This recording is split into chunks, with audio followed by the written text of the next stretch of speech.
The fire hit New Norfolk early in the day, high wind and hot weather. It was pretty obvious that it would be sweeping to New Norfolk and on further, down to the paper mill. We were set for it to happen. We were highly organised, and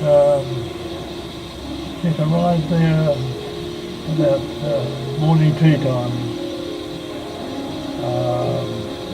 The teams of firefighters were ready for it, but when the fire hit Moya, the whole lot went under a pall of smoke and you couldn't see any more than a few metres. We didn't know what was happening on the north side of the railway line. Rumours came through that a couple of buildings had been destroyed early in the piece.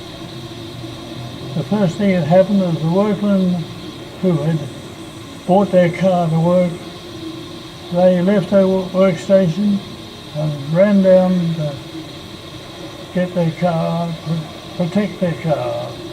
They drove it into the mill and parked it in all sorts of places down the main drive, to be able to send it to operations, upsetting the movement of firefighters around the place. Down on the riverbank was a petrol engine which could be started up to take the pressure off of fire hydrants.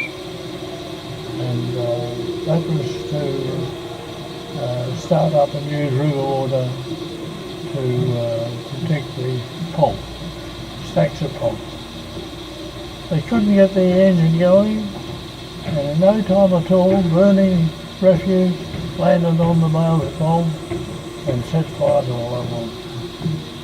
These rose into the air with the wind and floated across the river and hit the bank on the other side, and in no time at all was heading towards Molesworth and Collinsville and further on.